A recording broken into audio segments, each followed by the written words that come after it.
Hello, and welcome to The Relevance of Now with William Linville. My name is Michael Connell, and I'm here with William. Good morning, William. Good morning, Michael. How are you, my good friend? I'm doing really well, thanks. How are you? I'm doing great, buddy. Thanks for asking. You're welcome.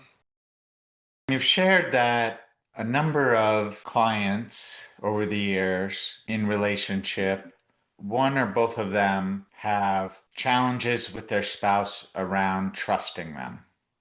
Yes. And that trusting them can be any matter of behaviors. And I've also experienced this in relationship.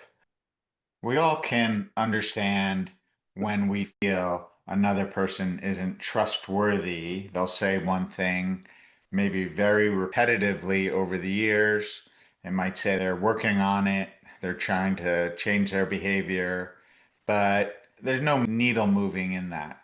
It just kind of continues on in the relationship. Yes. And for the dear one that knows they're not super trustworthy, they're not keeping their word about changing their behavior that they said they would, what goes on for that person inside of them that blocks them from following through? A lot of fear of failure and self-doubt, and then fear of change, trying to be upright and justified within themselves. So you're saying like a fear of change in what way?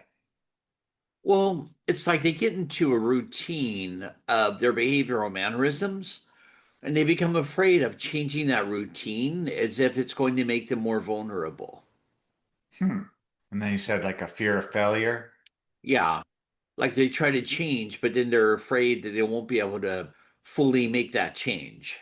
And they're going to let their partner down. So they get back into their comfort zone of wash, rinse, repeat and continuing to do the same thing because it's part of their comfort zone and Yeah. trying to be upright and justified within their comfort zone and then trying to find fault with their partner. I'm laughing only because I know I've done that. The asking the partner to have more compassion. It is really interesting because what I hear you say is with all those fears, there's a certain level of justification and shutdown. Absolutely, buddy. And a lot of walls up. It's a complicated weave of internal struggle. Yes. And uncomfortability. And so knowing that information, I think is really helpful for someone who wants to overcome themselves, wants to be trustworthy. Uh-huh. What I hear you saying is really have to come to terms that what these blockages are before you can really say, I'm working on it. Because if you're in shutdown mode and it's wash, rinse, repeat, you don't know how to change your pattern. Nothing's going to change. Exactly. And you go into a lot of justification and rationalizations trying to justify your behaviors. Right. You might say, I'm doing my best. Exactly. Whereas that's just a justification. Yes.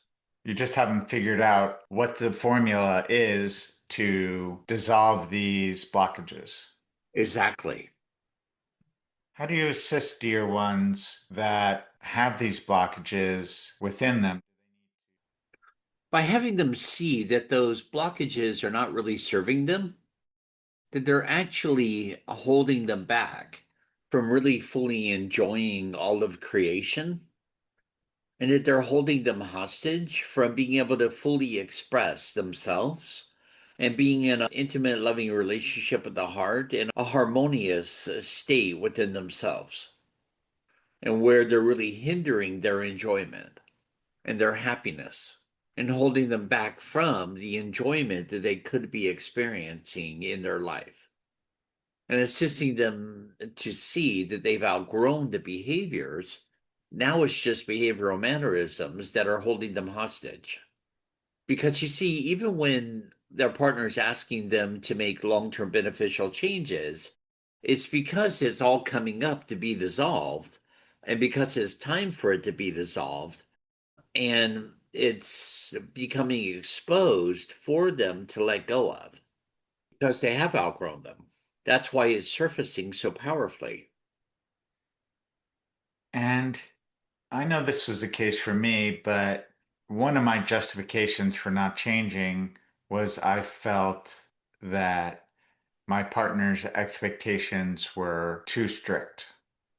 Why I share that is there's always going to be a justification, but I had to choose to be who I wanted to be, irrespective of if I thought my partner had challenges too.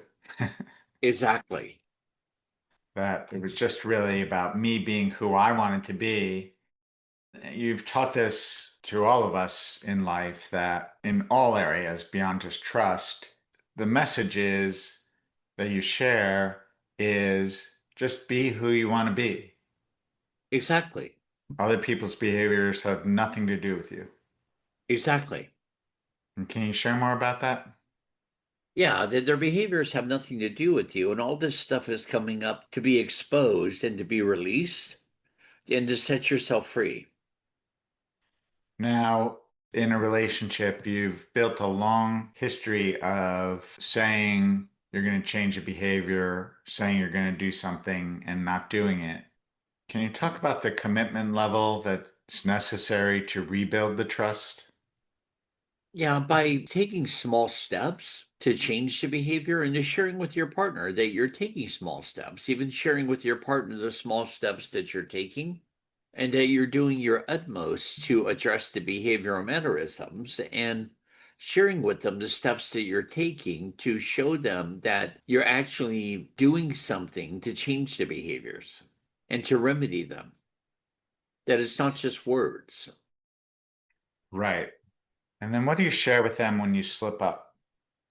That you're doing your best, but yet you've had something come up that you've made a blooper with, and that you open up your heart and you share from your heart that, okay, I made a blooper, but I'm still right on track, and that you're doing your best. Because these behaviors are mostly patterns, long-standing Uh-huh. patterns. So it takes an internal commitment to repetitively overcome them and rewire the brain that they're no longer necessary. Absolutely, buddy. And that you're overcoming them. And you welcome forth your higher levels to assist you to supersede and overcome it to where you're welcoming in your big guns to simplify it as well as to make it easier for yourself. And what I heard you say is, the communication is the key kind of real time throughout the whole process of rebuilding trust. Absolutely. And letting the trust grow. Because the more open you are, the more expressive you are, the more the trust is going to grow. Because you're not just keeping everything inside. Right. You're allowing yourself to be vulnerable and strong at the same time. Internal heart strength. Exactly. And being open with your partner is important because you're showing them that you're doing your utmost. Is there something else you'd like to share with everyone that complements about rebuilding trust? Yeah, the more that you're coming through your heart, the more easier it is to let things flow and to let the trust grow. Because the heart, as your center point, is allowing for your behavioral mannerisms to be of the highest of integrity and sincerity, and is bypassing the egoic arrogance to where your behavioral mannerisms are going to change and become more fluid and more integrated within yourself. Awesome, William. Thank you. Thank you for all this clarity on this really important matter in a relationship, and yet where, with all the conflicts within us, we can easily be stuck. Absolutely. And thank you all for joining us. This is The Relevance of Now with William Linville. Please click subscribe and join us next time. Namaste. Namaste.